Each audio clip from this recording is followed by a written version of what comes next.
Hey, thanks for stopping by the nelcorelife. This is going to be the May-June Memorial Day update. I'd like to thank everybody who participated in the Mike Starr Memorial tribute video. Of course, Gail, John, Melinda, Jim, Madison, and Jan, who did a great job in the live chat section, and everybody who's watched it and participated in watching some of the archive footage as well, and all the comments. I'm doing the best that I can to keep up on those comments, but I might confer with Melinda to help me out with some of those as well. And check down in the description and look for Melinda's IG account, Instagram account. She's also posting some exclusive content there. The idea for the YouTube channel was to get all those videos residing in the same place on a Mike Starr archival playlist, so you could always come back and watch those if you want, know where they're at.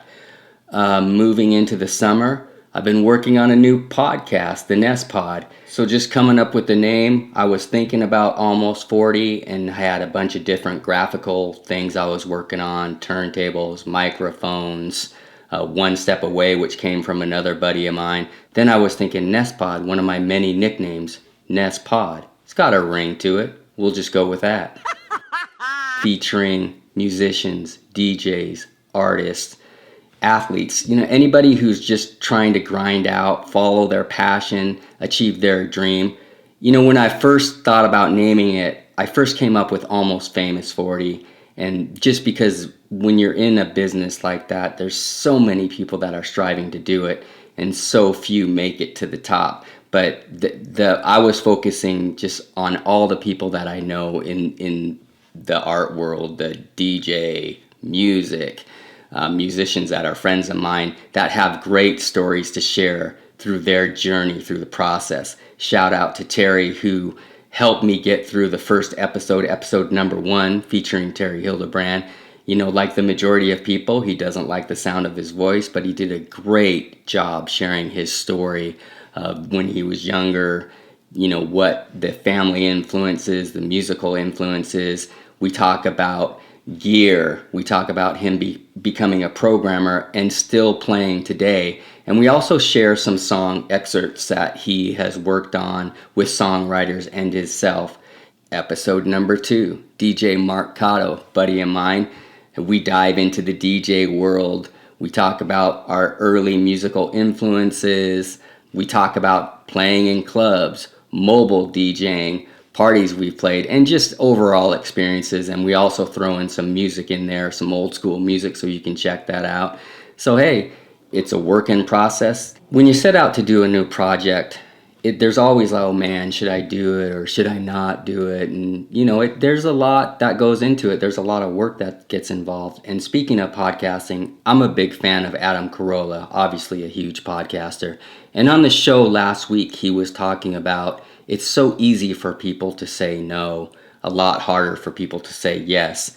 So I just want to share that clip with you real quick. I think a lot of people say no to too much stuff. And I think your story is saying yes to things and going some direction that you could have never anticipated. But thank God you said yes to it.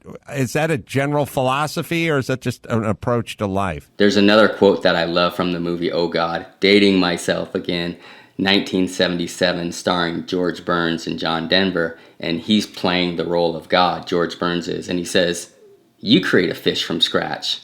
You want a miracle? You make a fish from scratch. You can't. You think only God can make a tree? Try coming up with a mackerel.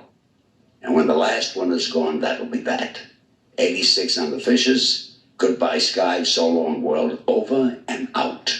And that's kind of how I feel about a project. You got to dive in and you got to do it and just go for it, because you don't know what you're going to get. And the one thing I've learned too is that if you get in there and get in the trenches and do the work, you'll get better. It comes with time. So, hey, this podcast, I'm getting my feet wet. I'm looking forward to bringing some more guests on, and we're going to take it from there. So I'd like to thank you for stopping by the channel. I'm going to throw in a preview of the NessPOD. I've got 2 in the can.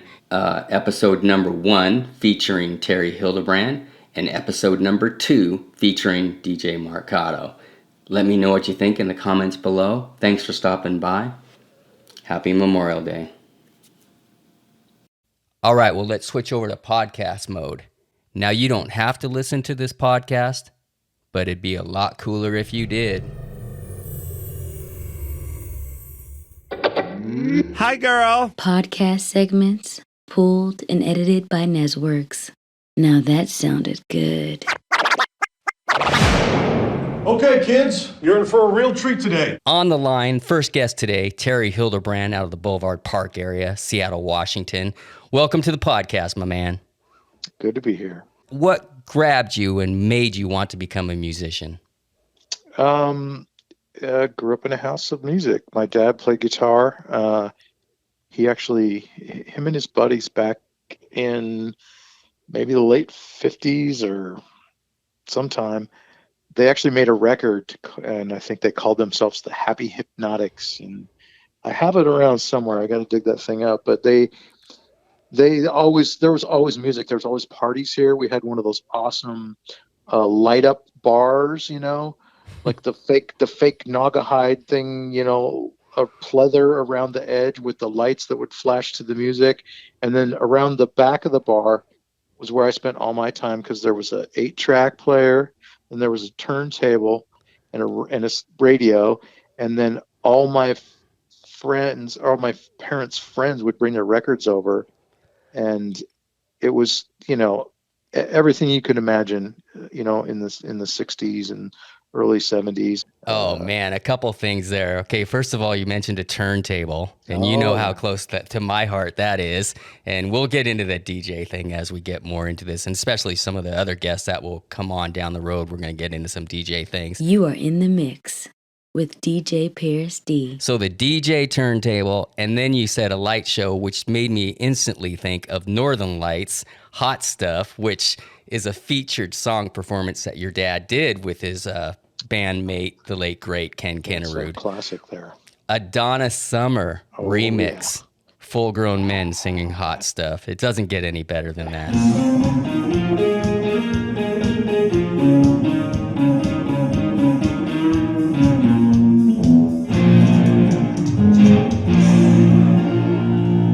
Hot stuff, yeah. It really doesn't. Made a deal with my dad that if I painted the house, he would pay for my Columbia House record membership. Yeah. Remember, you'd get the 13 albums for a penny, and then you'd have to buy 13 more or something that. And that's all I did. Yeah, before there was any digital downloads, there was the Columbia Record House with the big little stamps that would come in big sheets. You get the little catalog, it's a little paperback, and I would just go through and be, oh my God, I have to get that one. And I'd have to have all the Aerosmith and all the Zeppelin and all the AC/DC, and then like a friend, John Swanstrom, lived down the street. And he was my best friend growing up around here. And his older brother had all the cool stuff. I remember he had the Babies and stuff like that when they came out, and we would just stare at his records like, oh my God. We're going to get into this relationship and correlation with Mike Starr. Were you in the same grade as David as Mike, or were you one grade ahead? I think I was a grade ahead. I know that I think the first time I ever saw Mike was in basketball. We played Hyra basketball, And for those who don't know, Hyra would be the Highline Youth Recreation Association. Damn straight, Hyra. I still have the little pin that they made, that's got the team picture on it. I still have that stupid thing. I was hanging out with Mike, and obviously Mike didn't want to do anything but be a rock star.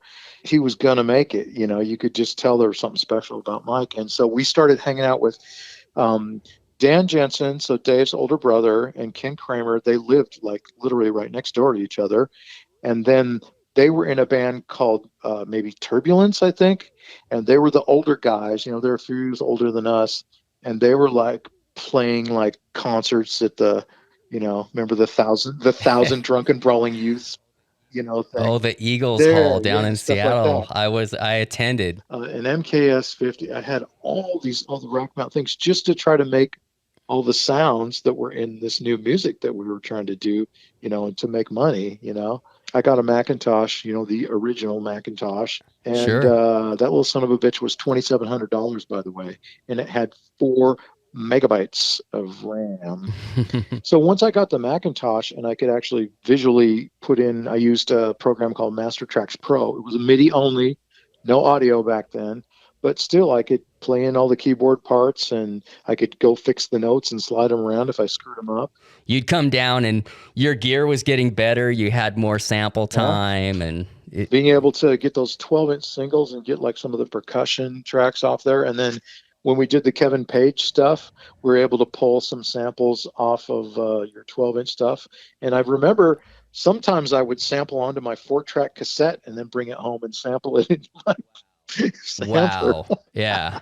Not everybody had the chops to sequence the tracks and make it sound like it did, on the record. And Chapter 5 being the latest band that you played in, and COVID's been kind of hard on that situation. Oh, yeah. But, so regarding the programming and, just your growth and your journey, so when 00 kind of at the height of it, you guys brought on another keyboard player, a very good keyboard player, Mike Griffin, who then started to share some responsibilities in programming and playing with you. I'm looking forward to talking to you again, and I'm looking forward to getting some of the roots that we were talking about, the tree branches that extend to all the people that we know, and it's going to be interesting, and hopefully people want to come on and share their stories about, how they got to the point where they're at with this whole thing, right? Yeah, it's weird how it's a little community. I mean, I'm still here. I'm here in the same room, and there's still, your house is still down the road, and it's like there's still, everybody kind of floats around a little bit, but it's all, it's like an endless line or something. We're all connected. Thanks, bro. It's cool. I enjoyed it. Right on. All right.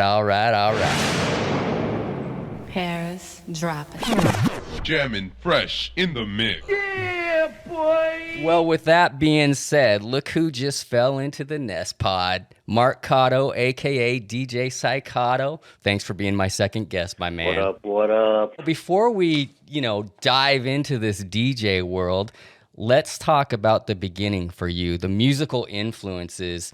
Do you want to start with how you got into the music, or do you want to just jump right into the infamous MC Little Rod boombox battle? We had a bus driver named Mr. Tucker.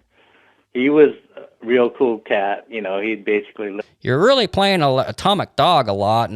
Radios on the bus where a lot of other drivers would, tell you, hey, turn that stuff off.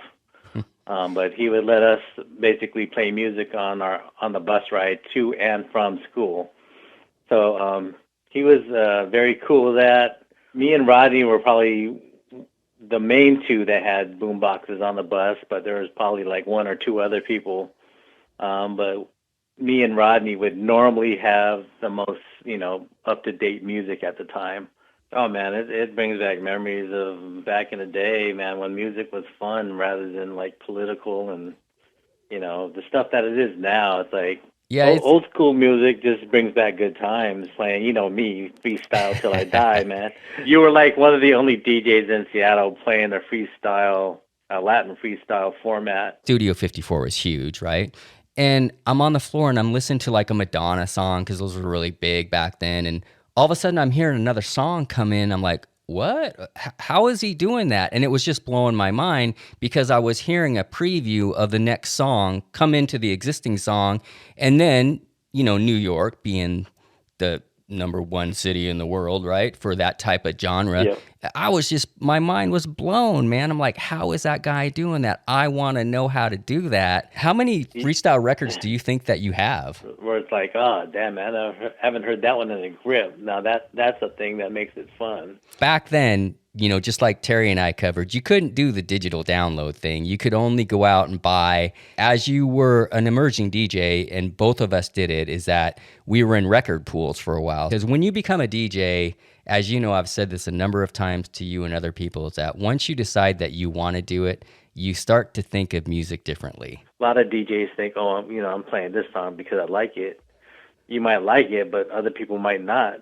So you're playing for the popularity at this point. I mean, musically, we were ahead of the game. we looked on the Billboard 100 and we don't see DOS effects anywhere on this, so we don't understand why you're playing this. And you're really playing Atomic Dog a lot. I'm just looking at you. Are they really saying this to me right now? And you're coming at me for a format to where we're putting people in here. We have a great crowd, and you're going to start to try to dissect my DJ format? As far as like radio stations went, we were breaking stuff off before the radio stations had it, because the public basically knew what was going on more than the radio stations. They knew what was hitting, and as soon as we can get our hands on the record, you know, we were playing it first before the radio stations broke it off. Dude, those are some of the best memories when that guy broke out and was singing Cherry Street, Cherry Street, Cherry Street. When I was making a joke about Cherry Street would be down more towards the city. Central District. Yeah, in the central. And, you know, and during the late 80s and early 90s, kind of had some, you know, questionable things going on Cherry Street. So when the guy broke out with Cherry Street, we knew exactly what he was saying. Am I finished? Yeah, nothing to it but to do it. But you gotta just remember one thing. Back in the day, how we did it, if it's all night, it's all right. Another one. Had to bring MC Little Rod in there. So that was the voice of MC Little Rod, and that soundbite came from a get-together that we had a couple summers ago when all the guys from PPP got together. Sure. Yeah, one of the coolest DJ booths ever. I mean, you walked in this little... That one looked like... a jukebox. Didn't that one look like a jukebox? Yeah. Yeah, and you would walk up these little stairs into like a DJ cockpit, and it was all enclosed. And for people that have never DJ'd in a club situation, it's really important to try to hear what you're doing. Dude, you were playing Lakeside on your boombox. You just got fired from the annex, and you weren't even there. I don't even work here. All right, brother. I appreciate your time, man. All right, cousin. I'm going to slide on out of here. Thank you very much. I'm good.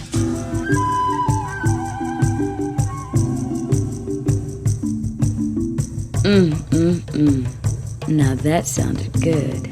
Podcast segments, pulled and edited by Nessworks. Brought to you by Nelcor Technologies. Technology to the T. Bringing you the content you desire, the content you need. It's a $1. In Jesus' name I pray. Amen. Nelly, you so crazy.